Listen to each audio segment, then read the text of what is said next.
This is ClueCon Weekly, the official Free Switch web show produced and broadcasted directly from Free Switch. ClueCon Weekly features live updates from the Free Switch developers and presentations from various pioneers of communications technology.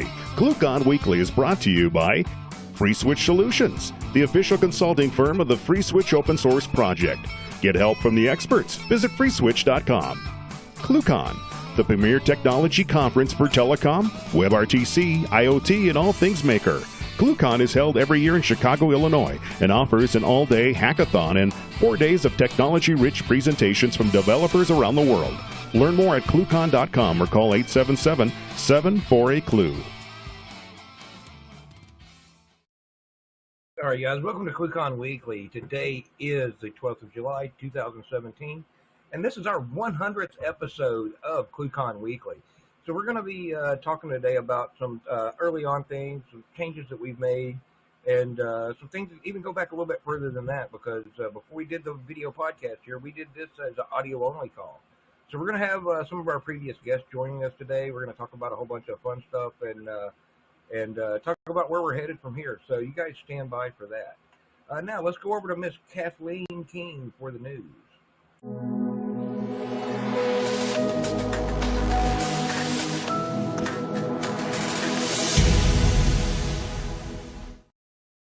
Thanks, Ken.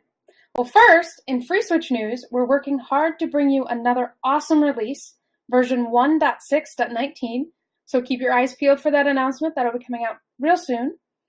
And then we would like to thank our wonderful ClueCon sponsors. You can go see our fabulous 16-bit sponsors, including Simwood, Apeiron, Jitsi.org, Uma, Freeside, Anchor, and 2600Hz.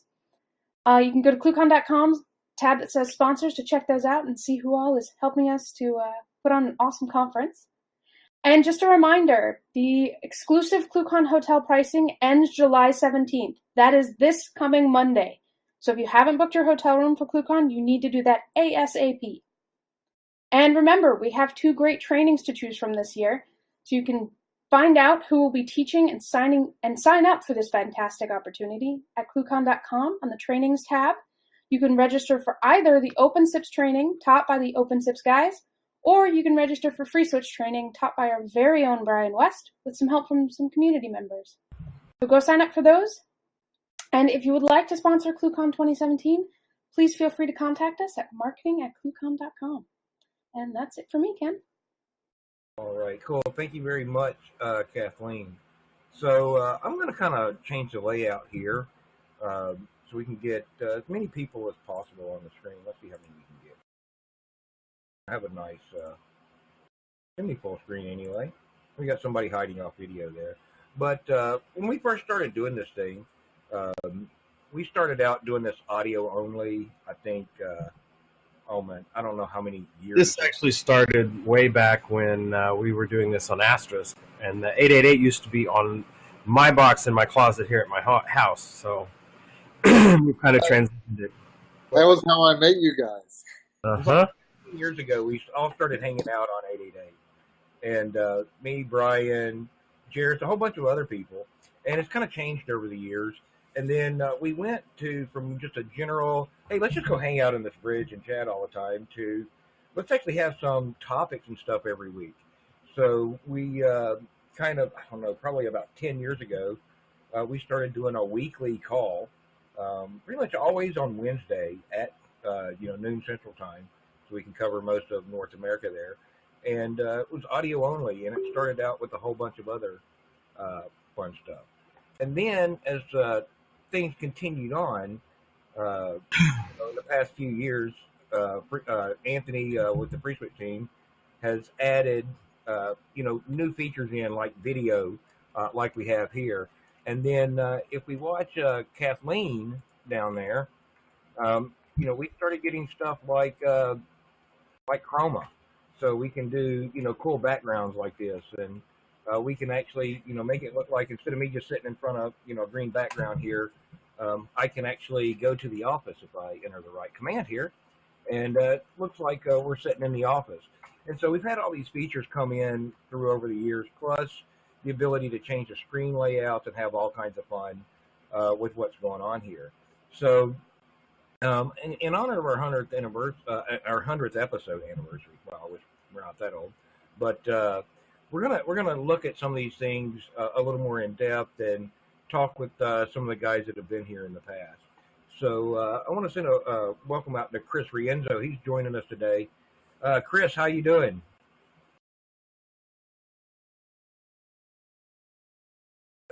Hey, Ken.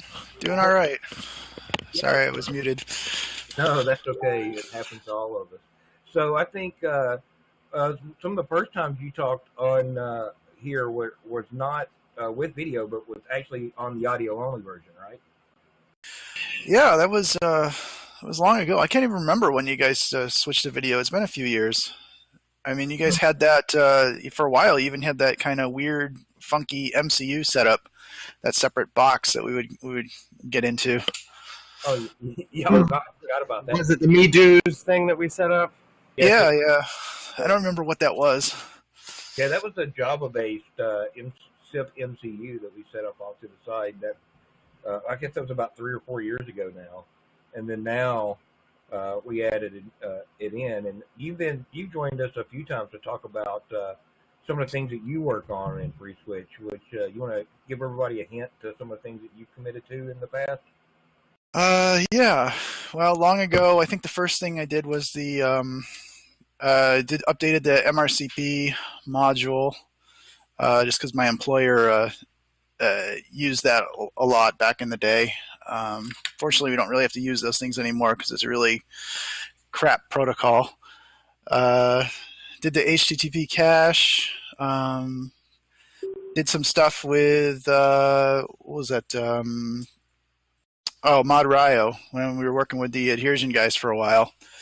All sorts of, worked on a lot of like weird little things that probably nobody else really uses, other than the HTTP cache. Everything else, I think, just kind of gets ignored. But that was it. Yeah. So, what would you say in the past several years was the biggest change that we added to the call here? Oh, to the call. You guys have definitely gotten a lot better at running it. You got like all this professional voice in the beginning, introducing everything. It's a lot more slick. Used to just be everyone just kind of get on and like, hey, how's it going?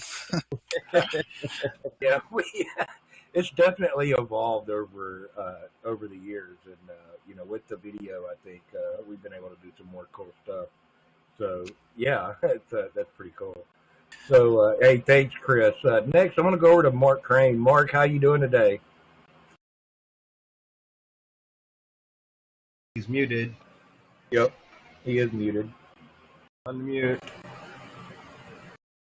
Unmuting. There you go, Mark. How you doing, Mark? Thank you. I'm doing good. Yeah. So Mark, for you guys that don't know, he's with Fusion PBX project. He's actually been around for quite a while too. How long have you been around for our weekly calls and the FreeSwitch project, Mark? I started using FreeSwitch in early alpha. The very beginning, FreeSwitch had that Imperial March song. So when you were just doing a test call, you could play that Imperial March song, and so I was in those days. It was a little fun. Been a while. I was jumping up and down excited just to hear that Imperial March. I didn't even have ability to do a phone call at the time, but I was just excited for that. Yeah, I think that was actually. I think a lot of us were excited when we got to hear that the first time, because it was definitely early on in making progress there. So, so you joined us in the past as a presenter.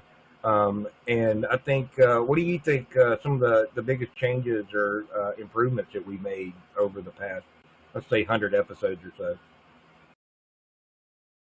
Well, definitely that you're looking more and more like a news station. I'd say the level of professionalism on your has been climbing. So that's pretty exciting to see. Yeah, cool. As you guys have pointed out, we've added a bunch of new features here, and some of the features Anthony and others on the team have, written for us to make it easier for us to do our job. So like the transitions that you see in the intro, that's a feature within FreeSwitch that was really, made so we can do stuff like this here and make it look better. Or things like our nice little graphical lower thirds here. These are just transparent PNGs, so you can use those kind of features yourself in FreeSwitch.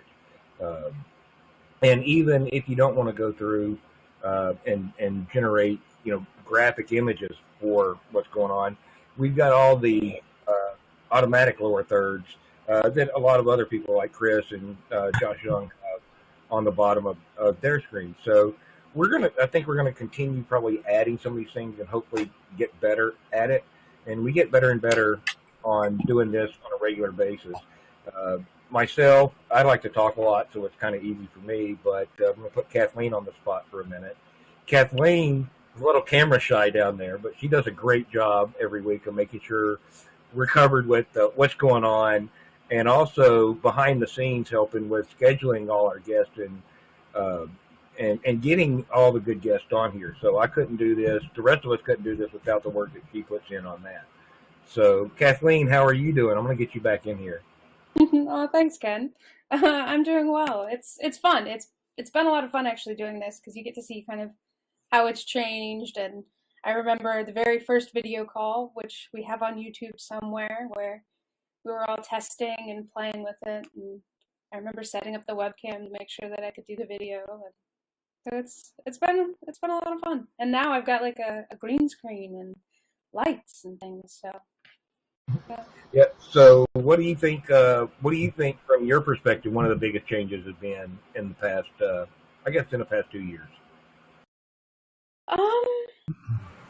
I think doing like all that we do with the video now is kind of been really neat because as we get features in, we can sort of test them here. We've got the cool overlays. Like I remember. When the little hats and sunglasses and things first came out, we were all joking around, kind of playing with putting hats on people. And now we've got the background, the green screen, we've got the beautiful graphics. So I think just making it visually more detailed and interesting has kind of probably been the biggest change. It's not just us looking into the camera anymore. It's stuff going on, logos and that. So that's what I think. Yeah. So wait, like you said, there's thank you, Kathleen. There's been a lot of cool stuff on there, and as part of this, we also, you guys know, we dog food FreeSwitch quite heavily on this, and so some of the features that we see, we run into bumps on occasion, but they're usually addressed by the team really, really quickly, so we can get what's going on, get it out there to everybody. So, and we've gotten a lot better also with communicating what's going on each week. Some of our past guests that we've had, guys like James Tagg, one of the original founders of TruePhone. Guys like Chris Rienza, who actually not just work on FreeSwitch code, but also deploy it day in and day out, in the real world at his day job. We get guys like, I'm just trying to think of Darren Schreiber from out at 2600 Hertz that use FreeSwitch heavily within their project, which is also open source. Guys like Mark Crane and Fusion PBX, because without FreeSwitch, we wouldn't have Fusion PBX.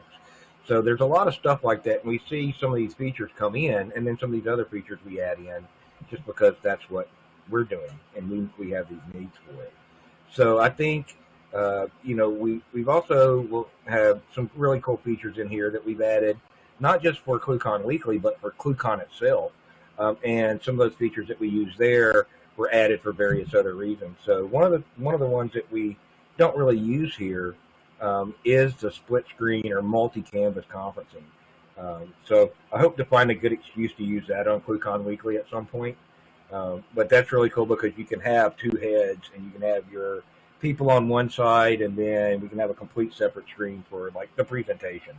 So that could be some interesting ideas. So we're working on some new ideas coming up. We're going to have new presenters coming up, and it should be really interesting. So I'm going to go ahead and open up the floor right now. So we've got a lot of these guys, a lot of you guys in here. Y'all jump in and ask any questions for us, so we can kind of address, some of the tools that we use to make this happen every week. Anybody?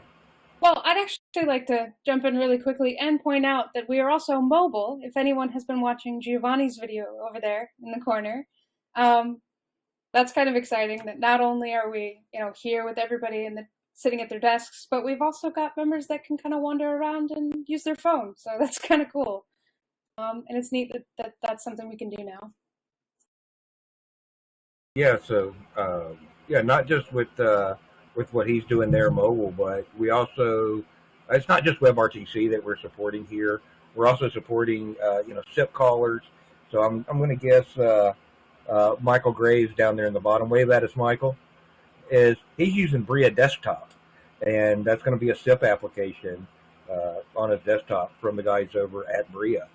So you can use, I know Tony uses that app on occasion to call in when he's mobile also. So there's a lot of different ways for us to get in here and go. So, all right, guys, any questions for the team? You got us here. Now's a good chance to ask. Yeah, I have one. Mm-hmm. So I haven't been on in a while, but how many of these talking heads can we get on the screen until the server finally barfs? So I think CPU and memory bound on this specific server. Yeah, because it's always going to be based on the hardware. I mean, how big of a box you guys got here now? So this particular box is a dual hexa-core with hyperthreading enabled, and it's got a nice big chunky 48 gigs of RAM on it. And we do, I think the most that me and Brian have tested in a single conference bridge with super tiny heads. 60. It was an 8x8, right? 8x8 like this, and we were able to get nearly 60 feeds into it. And as you notice here, that's awful small video, so that's a lot of downscaling or downsampling the video. But at that point, we were really pushing the limits of what the box can do. Now, to also keep in mind that we're not doing things, we weren't doing things in that testing like me, Brian, Kathleen, and Josh are demoing here today. We weren't doing things like all the fancy, crazy graphical overlays. So that's going to add some overhead to the box too. So Chroma King can be a little CPU intensive because you basically have to look at it pixel by pixel and figure out which ones you're going to make transparent, and then lay that together again. And so you can get a fair bit of people in here, and this is not a latest generation Xeon box either. This is a couple of generations back. I can't remember, X5500, X5600 series Xeon. So it does fairly good. I would not recommend trying this on one of those one core insert cheap VPS service here. You're probably going to run out of CPU really fast. Hey Ken, can you hear me? Yes, Giovanni. I just want to announce that Anthony and me just finished the next Free Switch 1.8 book for Pact Publishing, and it will be available at ClueCon and online. I think that next week you'll be able to buy it online, and it will be printed on paper and will be in ClueCon. Yeah, cool. So I think we were talking about that earlier today, and they're going to have a bunch of copies for us at ClueCon. And you guys watch for Kathleen, because I know, and watch the Twitter feed, because I know once we have all the information on that, she'll be posting that at those various locations, so you guys can go get all those books and get them in hand. So thanks, Giovanni, for letting everybody know that. So, hey, Giovanni, what are you using over there to call in today? Virtual Communicator on Android. Cool. And are you using Wi-Fi or are you actually using the mobile network? Mobile is LTE. Cool. Thank you, Giovanni. Giovanni, all the way from Italy, guys, via mobile. Huh. So you can get in any way that you want to. That's actually a new feature. Well, it's not a new feature, but that's one of those things that help make it possible for us to do ClueCon Weekly here. So, you guys check it out. Anybody else have any questions for us today?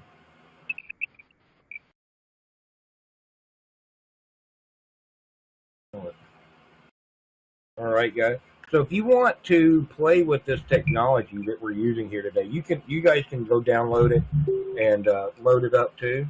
And so what you can do is go to freeswitch.org/VM, Victor Mike, and you can get a technology preview OVA FreeSwitch. It's a Debian 8 box with all the bells and whistles set up on it already.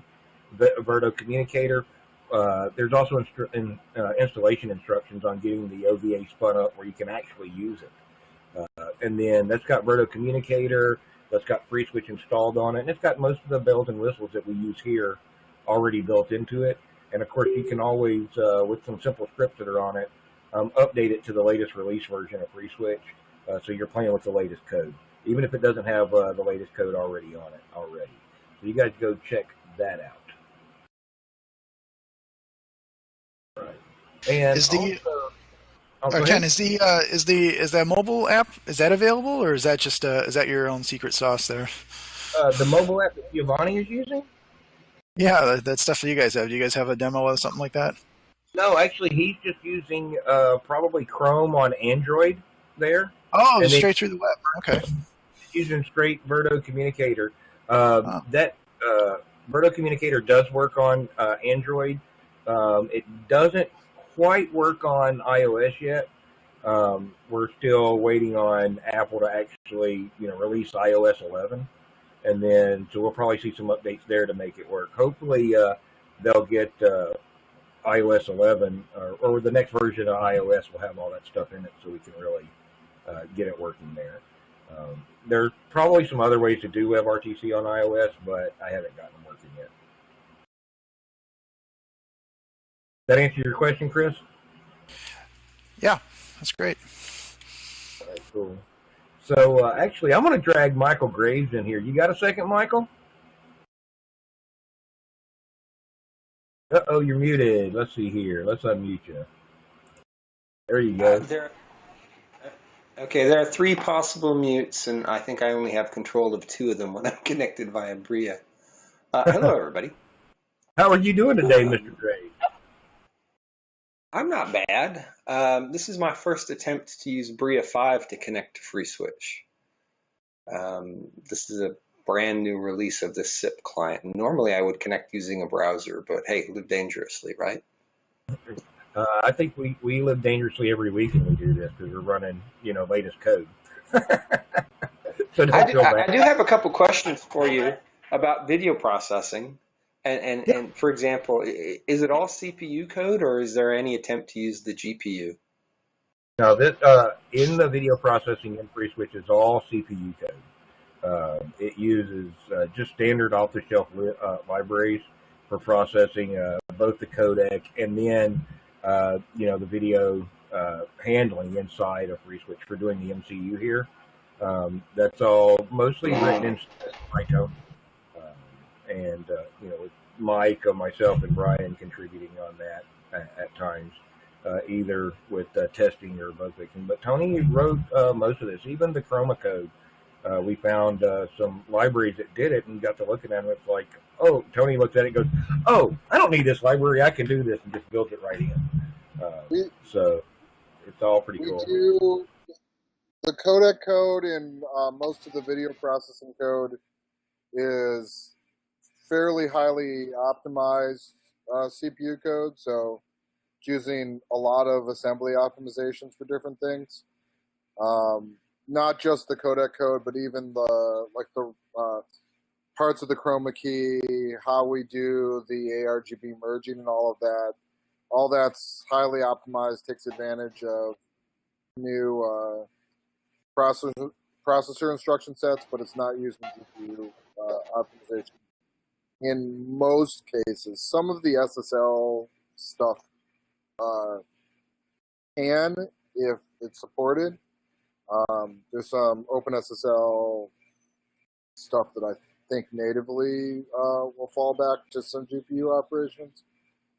But other than that, it is mostly host CPU, but pretty highly optimized. Cool. I whether it's worth getting sort of that close to the GPU for something that's going to be running on a variety of different platforms. But we played with the NVIDIA H264 stuff. What I've found is the stuff where we've looked at, the quality is just not there. Like the NVIDIA NV H264 libraries they provide, the quality of the stream that it produces is actually not very good. So you end up with a balance, and there's some latency issues with it, some other issues. So at a certain point, CPUs get so fast that it may just not, and it's expensive for what you get. So I'm not sure at this point that the stuff to do it well is very accessible. The generic ways to do it don't seem to perform in a way that I would be happy with. Interesting. Not being a coder, it's only a conceptual interest to me. It's not something I can act upon. But as you say, as new generations of CPUs come out, optimizations to leverage GPUs seem less and less fruitful. Yeah, I mean, we tried. It's just we weren't happy with the actual results. So far, it seems like a fool's errand, but we'll see. See if something else gets Excellent. in the future. Yeah, we actually looked at some of the H.264 cards that are out there from the broadcast market and that kind of thing. And even looking at those things, the cost on those didn't make a lot of sense for what we're doing here. We're talking thousands of dollars per channel. And then even with that hardware where we could potentially use it, it just didn't offer enough channels per card.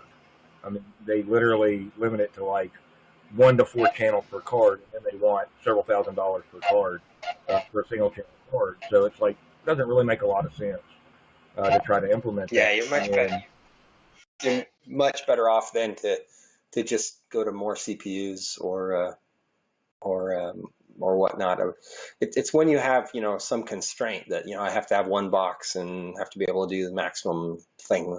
Because I keep thinking back to the old days where the Polycoms of the world would have some DSP engine and some optimized code running on that, but even then it didn't scale particularly well without also throwing bushels of dollars at it. So yeah, I think with we saw the change here, and I think we were fortunate enough as a community to have Tony recognize it early on that CPU cores really in the past 15 years or so really haven't, the past dozen years really haven't gotten all that much faster. They kind of peaked at about around 3 gigahertz. They maybe gotten a little bit faster, but instead they just keep adding more cores to it. So he, made the software multi-threaded from the very beginnings and leverages that. So the more cores, the better. So, and that's what we keep seeing. I mean, what was that I saw the other day? Like a 60 core monster or something insane like that getting dropped out there. And you're going to be able to run it on 4 socket motherboards and stuff. I bought a new machine in the spring, so I leapt 6 years into from where I was. It's true that it has 2 or 3 times the processing capability, but more significantly, it's just the power consumption that dropped. The the power consumption per core has really fallen, but the actual compute power per core hasn't really gone up that much.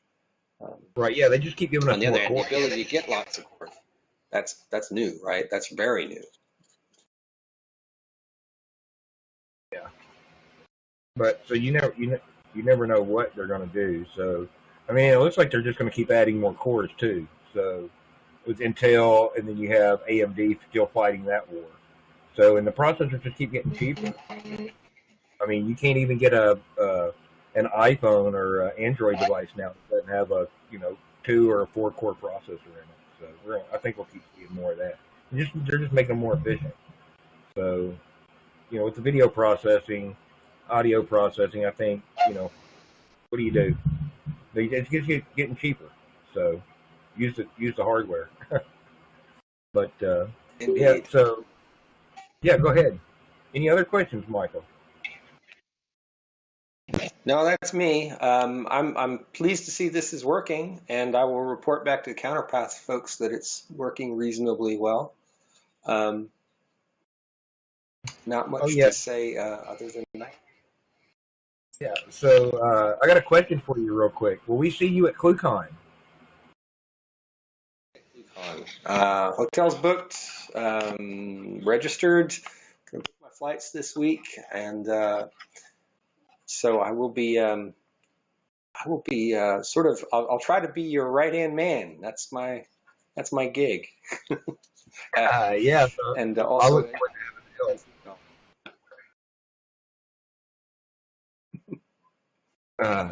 So speaking of ClueCon, I actually see another name on the list here. We're going to jump over to Levu for a second. Levu, how you doing today, man? Unmute and join us. You still there? Levu May. Okay. Hey, how's it going? It's going. Just chilling, watching the 100th episode. Yeah. I think and you're part of it. Yes, hold on, Lynn. Lynn's actually a regular. Join us, hang out and kind of see what's going on. Hey, Lynn, what do you think from the early video episodes to now? What do you think? What do you think we're doing right? It's looking a lot more professional, for sure. Before it was just kind of get up and go and just drop off, but now you got the intro and the outro, and it looks pretty cool. You got the green screen. You got streaming to not only YouTube but Facebook now too, so that's cool. I forgot we added all that stuff.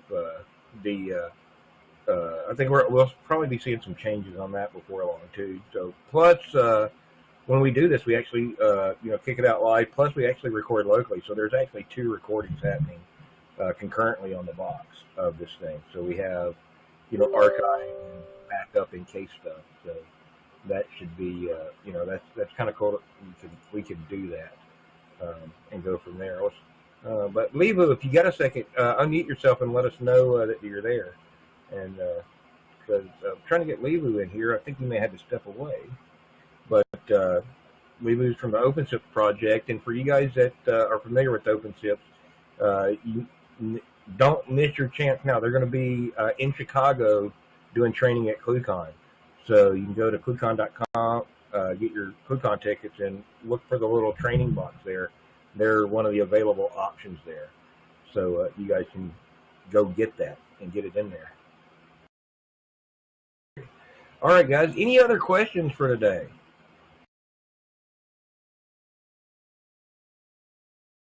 All right. So I'm going to get a plug in here real quick. Brian, do you have the laptop handy? I know you got it. Go get it real quick. So what Brian, if you guys haven't signed up for ClueCon yet, for those of you that have, you've got a chance to win this monster right here. Brian, let's get you up on the big screen. The video's so slow. There we go. There we go. This is a brand new MacBook that we're going to be giving away at ClueCon this year. So you got to be there to win it. So make sure you get your registration. The 2-tone engraving is awesome. Yes, it is. and Laser and Gray. So you guys be ready for that. Also, don't forget, we still have some spots open for the training, both for OpenSIPs and for the Free Switch training. So you guys get on in there and get that. If you have not got your hotel reservations in for ClueCon, you want to do that online, you need to go do that like today, tomorrow, or Friday. I believe the cutoff date for that is Friday. Once Friday goes, then you're not going to be able to do that online, and you're going to have to call the hotel to get your reservations, or go, or miss out on those discounted room rates for showing up at ClueCon. Kathleen, am I missing anything there about ClueCon that we need to get out there? Oh, I just think get your hotel, get registered. If you haven't already gotten a jump on the Coder Games, visit ClueCon.com, the Coder Games tab. We have some awesome games and some awesome prizes. You can visit that page and get a head start, get an idea of what you want to do. There's going to be some really cool stuff this year, some robot arms to play with, so go check that out. I think that's... Yeah. And, yes, and there is one thing that else that I would like to get out there today. Today being the 12th of July, there's you guys have probably seen it pop up around the web over there, and that is the Battle for the Net. Go to battleforthenet.com. Check out some of the information on there. This is, the whole net neutrality thing. If you think net neutrality is not important, then you really need to go look at the information out there, because without net neutrality, then it makes it where projects like Free Switch and this podcast get harder to find traction, because you may have to pay extra to watch this, or we may have to go negotiate with the carriers individually, and it would cost a lot more money to do this. So and it's not just us, it's guys like Michael Graves that work with the VUC every week on Friday. Have to look at this kind of thing. So, excuse me. So go check it out, battleforthenet.com, and let your, for you guys that are here in the States, let your senators and your people in the House of Rep know, and the FCC know what you really think about this, and so get them to, protect these hard-fought battles that we thought we already won. So get out there and do that today. You'll see these notices on a lot of the major websites, so you can get more information there just pretty much by going anywhere. Oh, by the way, talk about the internet at ClueCon. Yes, I was actually just about to talk about that. I just got a poke here, and for you guys that are showing up at ClueCon, don't forget this year we'll have 100 meg of bandwidth just for ClueCon. We're not going to be on the hotel network. Brian, what can you tell us about that? We have a company there in Chicago that is going to bring it in on the roof and bring it down to the conference room for us. So we have 100 megabit symmetric available. So we, all the people that are having to work while they're at ClueCon or keep an eye on things will be able to actually do that without getting clogged up and kicked off. Right, and that will not be on the hotel Wi-Fi, right? Correct. We're also bringing our own Wi-Fi, so you will not have to deal with that. I think you learned about 5 or 6 years ago at ClueCon what happens when you try to do it with consumer gear, right, Brian? Right, you don't ever do that. That's bad mojo. Bad mojo. So you guys definitely want to show up and check that out. So anyway, actually, Lebu, are you back with us? Hopefully, yes. How is it now? Oh, there we go. Perfect. Yeah, Perfect. Finally. So, right. Lebu, So I was just saying that I've actually been following with the ClueCon Weekly for quite a while, but through YouTube, which, by the way, isn't working now. But anyway, yeah, I just can't wait to see you guys at ClueCon. yeah. So, are you going to be helping out with the OpenSIP training at ClueCon? Absolutely. I'm going to be doing some mid-registrar things over there. All right, cool. So, And, anything else that's needed, of course. yeah. So obviously you're going to cover mid-register there. Are there anything else for the OpenSIP training for people that are thinking about taking it at ClueCon? Any information you can give them to help them make up their mind? Well, we're basically going to be showing you how to build a front end for your PBX platform, and this will include all sort of routing, everything from authentication and advanced call features. I don't know, call parking, pickup, everything that's needed will be in there. And yeah, that's about it. All right, cool. Thank you, Lebu. For you guys that don't know, he's one of the OpenSIPs guys. You guys go check him out at opensips.org, and you'll be able to meet him, Bogdan, and a lot of the rest of the team there at ClueCon this year. So, all right, guys. Any questions? We're pushing up on the top of the hour here, so get your last-minute questions in, and don't forget to go to ClueCon. All right, guys. Well, we're going to go ahead and wrap it up for today.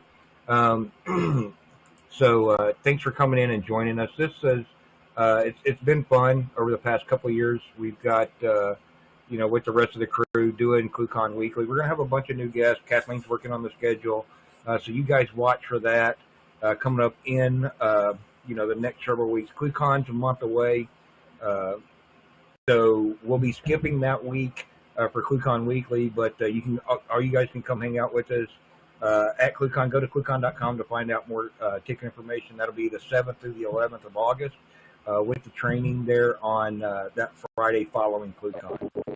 Come on and join us there. We will see you guys next week, and have fun, guys.